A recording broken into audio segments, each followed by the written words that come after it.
विधानसभा के उपरांत करीब 31 महीने हो गए हैं।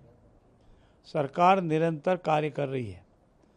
जनहित के मुद्दों पर, विकास के कार्यों पर, बजट की क्रियान्विति पर और जो पेयजल की योजनाएं कांग्रेस राज में अटकाई हुई, लटकाई हुई, भटकाई हुई थी, उनकी क्रियान्विति पर, राइजिंग राजस्थान पर, बेरोजगारों को रोजगार देने के, माताओं बहनों और SC/ST भाइयों के सर्वांगीण विकास के लिए जो ऐतिहासिक विकास के कार्य, उसके आधार पर हम जनता के बीच में अपनी विकास के कार्यों के आधार पर, हमारे कार्यकर्ताओं की अथक मेहनत और संकल्प के आधार पर, हमारे देश के यशस्वी प्रधानमंत्री आदरणीय नरेंद्र मोदी जी के विजन और हमारे यशस्वी मुख्यमंत्री आदरणीय भजन लाल जी के संकल्प के आधार पर हम जनता के बीच में जा रहे हैं।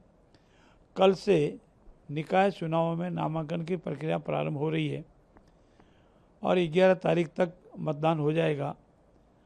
मैंने जो जनता में रुझान देखा है, विकास के कार्यों के प्रति जनता का जो विश्वास जगा है, आम जन को ये लगा है कि हमारी सरकार है और भविष्य में भी ये सरकार रहने वाली है।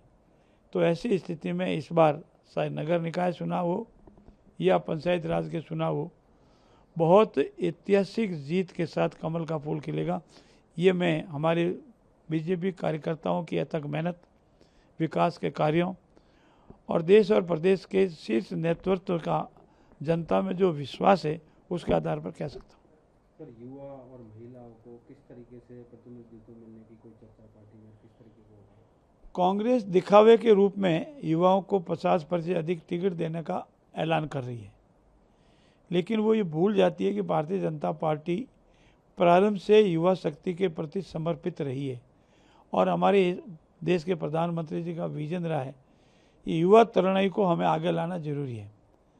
हमारे हिंदुस्तान के विभिन्न प्रदेशों के मुख्यमंत्री की उम्र देख लें, हमारे प्रदेश में जितने भी मंडल अध्यक्ष हैं उनकी जो हमने आयु निर्धारित की 35 साल तक, वो देख लें।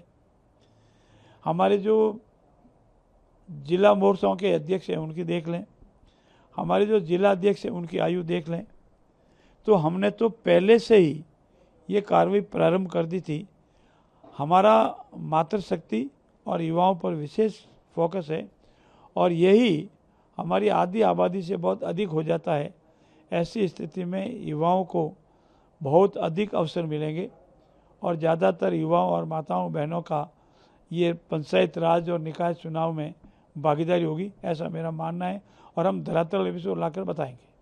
सर, इलाहाबाद हाईकोर्ट का फैसला है हिजाब को लेकर, स्कूलों में ड्रेस कोड को लेके, वहीं AIM के नेता हुसैन ओवैसी इसके खिलाफ है, ये हमारे खिलाफ आया है, ये फैसला हम माननीय नहीं है। माननीय ओवैसी साहब हो या अन्य कोई हो, न्यायालय के निर्णय को स्वीकार करना चाहिए और माननीय इलाहाबाद उच्च न्यायालय ने जो निर्णय दिया है वो किसी संप्रदाय, किसी राजनीतिक दल या किसी व्यवस्था के विरुद्ध नहीं है। उन्होंने जो सामान्य प्रक्रिया विद्यालयों में अपनाई जाती है एक ड्रेस कोड की, उसकी पालना करने का कहा है।